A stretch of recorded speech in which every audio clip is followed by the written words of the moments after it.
Hey, what's up? It's Jim, and today I'm going to talk about Hundreds of Beavers. This is an interesting one because it's sort of a, newer version of a silent film that works way better than you think it would in our modern day. I think most people, we had that sort of wave over 10 years ago with like the artists and Blancaneves and stuff, where it was like people trying to make sound films and stuff, and I think they were trying to do a former style, basically, like just see if you could reinterpret those influences. But Hundreds of Beavers, I think, takes a sound film style, brings in all the things that you see from slapstick and the silliness of Looney Tunes and everything like that, but also puts in video game logic, and it's shot and made like it's an epic rap battle or something.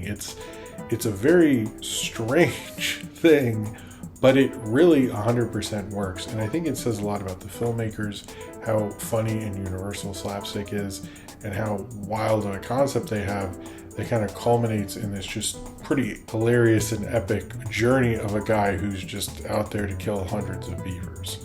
So this is about a guy who has an apple farm. He's like an applejack, which just means he makes apple cider and everybody gets drunk. The beavers destroy his business. He's destitute. He sort of falls asleep, I guess. I don't know. Wakes up, it's snowing, and he has to go and kill basically animals, and you see him learn how to become this kind of great hunter, fur trapper, basically, guy, while he falls in love with the, general fur trapper store's guy's daughter, and tries to kill as many animals as he can to get more things and to impress the fur trapper's daughter and take out as many beavers, possibly hundreds of them if he can.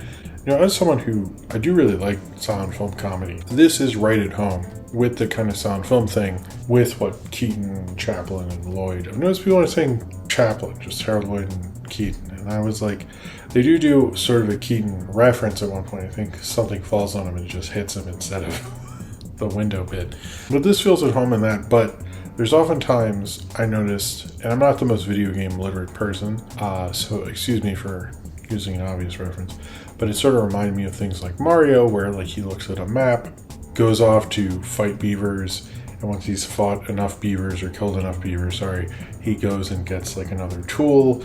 But it doesn't feel unnatural, almost sort of reminding me, and this is not a comparable film really, Son of Saul, which used the kind of video game first person thing very naturally. Same with kind of Hardcore Henry. And this uses those ideas. They're not similar films, to be clear. It uses the ideas of video games very well, and it's kind of actually really cool. They have like, there's when somebody has an idea, like a little like blue, like kind of video game sound comes up, or when he like attacks them and stuff like that. It's very much like you can tell these guys played video games, but they understand they like Keaton. Which I think actually the poster, is that a takeoff of like the Keaton one where he's like running from all the brides? Or the one, and then Chris O'Donnell made a remake of it. Everybody remembers that. I'm sure that made that easy to figure out.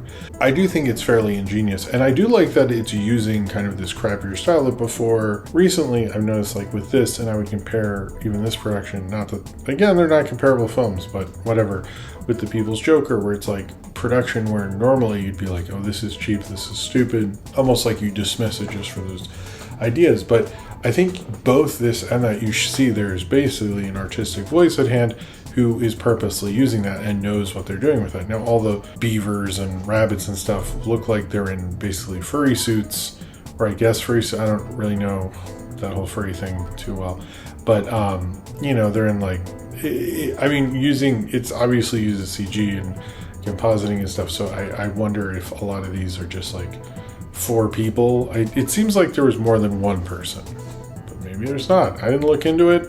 I don't want to know. I just know it looks kind of crappy on purpose. It definitely uses that to its advantage, and I just fell into it after a certain point.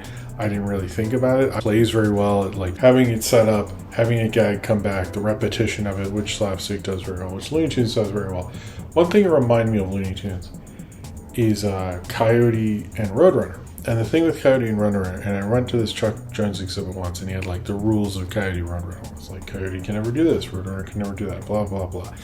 And I found it really interesting But then after I saw that, I was watching some Coyote. I think it's probably somewhere like his rules. When I was watching it again, I noticed like how structured those things sort of are. And through that kind of structure and through those gags, sometimes I feel like it's more about the gags than the actual like personality, which I definitely felt here. The lead of this film, who has an epic name, Rylan Brixton Cole Twos. I believe his first name's Rylan. I don't know which is a middle name or epic name, dude. Who worked with the director of this, Mike Cheslick, I think. But he is good, but. And in some ways, like, I relate to him in a way, but it felt like with, like, you know, and this is incredibly unfair. If you compare a Chaplin or a Keaton or a Harold Lloyd, like, I've seen a lot of their movies, but, like, I feel like I knew, like, he's going to do this, the Tramp's going to do this, Old Stonefeet's going to do this. And this guy, it's like, we do see him, we grow with him, but I never got a real sense of like who this guy was, other than like he liked drinking and he wanted to kill beavers so he could have sex with the fur trapper's daughter. Like there was nothing much beyond that, which is unfortunate. I kind of wanted there to be more than that, but I think that's probably the one thing I would say it's kind of against this is I do feel like that's a missing element. But I've seen silent comedies where the lead is like not as like a defined personality and they can still be funny. So I would say that about this, but I feel like had he been a little more interesting as a character, I think he is a great performer. The actor, I have nothing, this is a writing issue, that's not a him issue. I wish there'd been more of that in there.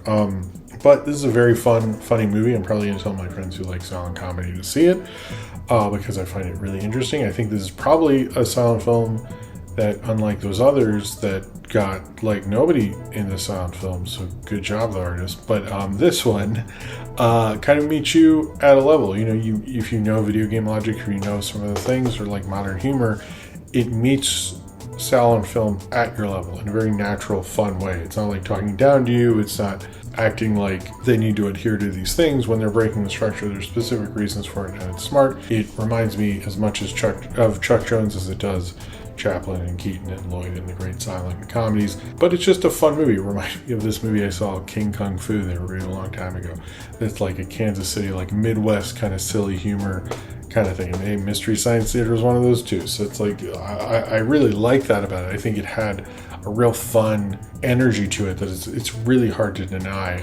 And seeing, like, sometimes I like seeing just like comedy set up, payoff, even if I don't love the joke, but like so many of them, like, you never knew exactly sometimes how often something would come back or how funny something would be. And I was excited to see this. I thought it'd be my kind of thing, but it definitely like is a lot better, and I think a lot better than you can really imagine. And I do think like this kind of indie film where it's like purposely kind of crappy made, but like actually doing what most would consider sort of lamer production or cheaper production in an interesting and thoughtful way, and like kind of purposefully doing it. I'm not saying like I don't think this or People's Choker could have like afforded a $200 million movie or something, but I do think they get that to work for the movie in a way that like epic rap battles never really did. So it's better than epic rap battles. Don't worry, everybody. It's a fun, silly movie. If you're like, I don't know, I don't really watch silent films. What the fuck's your problem? But second, if you like slapstick or you like funny, silly movies, this is a great, funny, silly movie. It's probably the smartest and classiest, funny, silly movie I've seen in quite a bit. And people say, well, he's dressed up like a raccoon and beavers chase him and stuff like that. That sounds classy to me. I don't know what's your fucking problem. No, it is actually a smart cinephile kind of person's kind of comedy, but it's like laugh out loud funny. I had a lot of fun with a lot of the physical comedy. I think it's probably one of the better physical comedies we've had in years. It's one of the best kind of silent films we've had in a long time. It is just infectious and so much fun, and I hope more people get into it. I know some people don't love it entirely and stuff, but I thought it did a really good job of bringing silent film to this generation in a natural way. Nothing about it felt false. It didn't feel like it was pushing something. It's like just having video game logic, because Mario is silent for the most part. When you play it, it's just like wahoos and jumps and stuff. Like, it's all silent communication. So it makes total sense if you're a modern filmmaker. you'd incorporate that into your silent film. That's actually a fairly natural, fairly smart thing on the part of this filmmaker. So I really like this film. I would like to see it a couple more times. I would like to tell anyone who likes silent films to check it out, because it is it's infectiously funny, but probably showed how a real smart filmmaker can make a slapstick film. And I don't think a lot of smart filmmakers past, a certain point in Hollywood history got to make or wanted to make slapstick films. And I'm glad we had a really smart filmmaker make this slapstick film. So if you've seen Hundreds of Beavers and you would like to talk about it, then comment below in the comments and subscribe if you would like to.